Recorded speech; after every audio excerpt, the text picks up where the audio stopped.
Vamos ahora con otro punto dentro de lo que es la integración. Y esto tiene que ver con el tema de las formas y etapas de integración. Y acá tenemos un gráfico que involucra la integración y los diferentes niveles de integración. Y empecemos con el acuerdo más básico y elemental que se producen entre los países. Es básicamente un acuerdo de comercio preferencial o de zona preferencial. ¿Qué involucra esto? Esto llamado comercio preferencial. Estamos hablando de este tema. ¿Qué involucra esto? Esto involucra un acuerdo entre dos o más países para reducir los aranceles. No eliminarlos, sino reducir. Nosotros como países determinamos qué productos tienen aranceles reducidos, preferenciales con respecto a otros países que están fuera del acuerdo.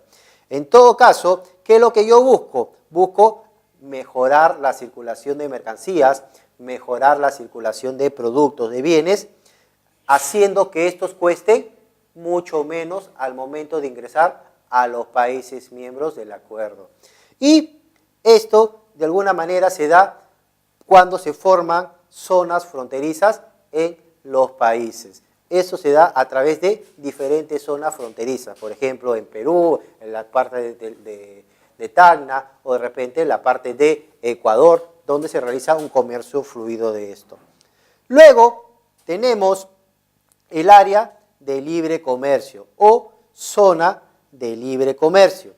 Acá, ¿qué es lo que tratamos de realizar? Acá lo que tratamos de realizar es ya no tener barreras de entrada en el tema de aranceles, es decir, un arancel flat, un arancel cero o un arancel plano para todos los países miembros de este acuerdo de integración. Entonces, hay una libre circulación de bienes, productos, mercancías entre los países miembros. El arancel se quita, ya no se cobra, pero cualquier país que desee realizar operaciones de comercio con estos países, cada país es libre de cobrar sus propios aranceles, ¿sí? Si hay un acuerdo entre Perú y Bolivia y algún país quiere hacer negociaciones con Perú o Bolivia, tanto Perú como Bolivia son libres de poder cobrar los aranceles que crean pertinentes, ¿sí? Entonces, cada país va a mantener sus propios aranceles, pero cada país lo que va a hacer es que va a tener lo que se llama un arancel flat, o sencillamente se va a eliminar el cobro de aranceles para la mercancía de los países miembros de esta integración. Luego tenemos, y acá dentro del área de libre comercio, podríamos mencionar ejemplos como NAFTA, es la integración de México, Estados Unidos y Canadá, o la Comunidad Andina de Naciones, que también sería un buen ejemplo, o la Asociación Latinoamericana de Libre Comercio. Luego tenemos la Unión Aduanera, ¿sí? La Unión Aduanera. En este caso, ¿qué es lo que buscamos acá? Acá ya de alguna manera buscamos algo adicional. Es básicamente todo lo que se mencionó anteriormente, pero le agregamos algo más. Ya hay un libre tránsito de productos, mercancías y bienes entre los países miembros del acuerdo. Ahora le sumamos algo adicional, el cobro de un mismo arancel externo en todos los países. ¿Qué quiere decir? Que si, por ejemplo, tomando el ejemplo anterior, si Bolivia y Perú firman un acuerdo y Estados Unidos quiere ingresar sus productos a Perú o Bolivia, va a tener el mismo costo ingresar el producto tanto en Bolivia como en Perú. Entonces, eso lo agregaríamos dentro de esta definición de la unión aduanera.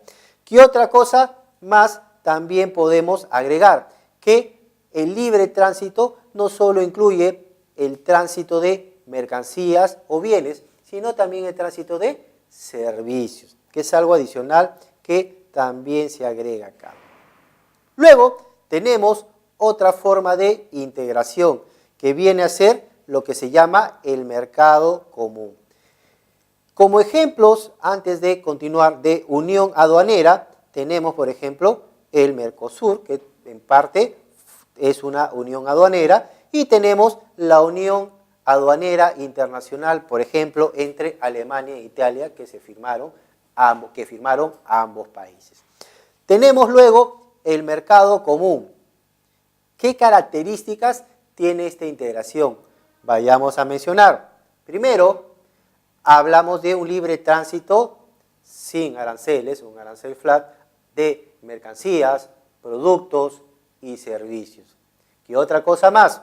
Hablamos del cobro de un mismo arancel externo para todos los países miembros del bloque.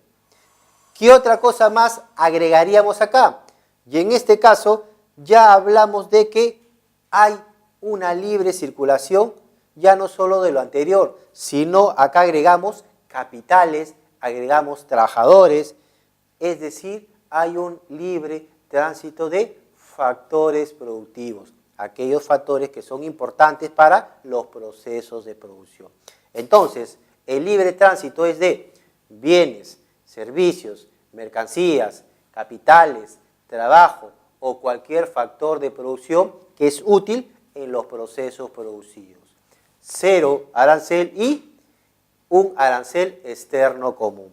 Como ejemplos de mercado común, podríamos mencionar el mercado común árabe, que es un buen ejemplo de eso, el Mercosur o el mercado común centroamericano. Ahí tenemos 3 ejemplos de esto. Luego viene la unión económica y monetaria.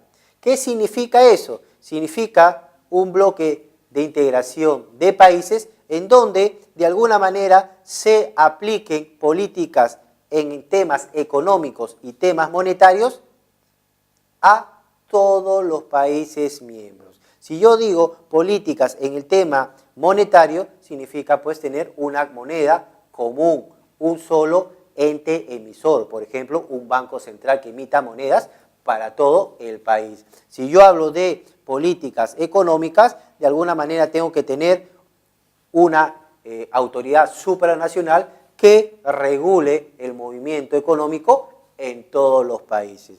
Y como ejemplo podemos poner acá la Comunidad Económica Europea o la Comunidad Andina de Naciones. Y tengo el último bloque de integración, que es el bloque de integración total. Ya no solo hablamos de temas monetarios, no solo hablamos de temas fiscales, no solo hablamos de temas políticos, sino hablamos de temas culturales, sociales, temas comerciales, financieros, laborales, es decir, ya englobamos más actividades económicas y más temas. Entonces, acá solo tenemos un ejemplo, que sería la unión, de alguna manera, de la Unión Europea, la integración de la Unión Europea.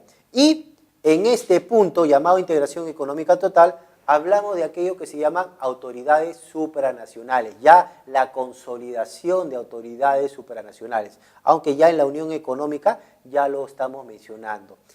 ¿Qué son las autoridades supranacionales? Son instancias que su ejecución se aplica, sus decisiones o sus normativas se aplican en todos los países miembros del bloque económico. Por ejemplo, hay un solo banco central que emite monedas, en el caso de la Unión Europea. Esa emisión de monedas es aceptada por todos los países. Este banco regula la estabilidad económica de la moneda euro, por ejemplo. O existe un parlamento que consolida todas las personas o todos los representantes de los países de la comunidad. Y los acuerdos que se dan en ambas instancias se aplican a todos los países. Y ahí tenemos las etapas de esto llamado integración.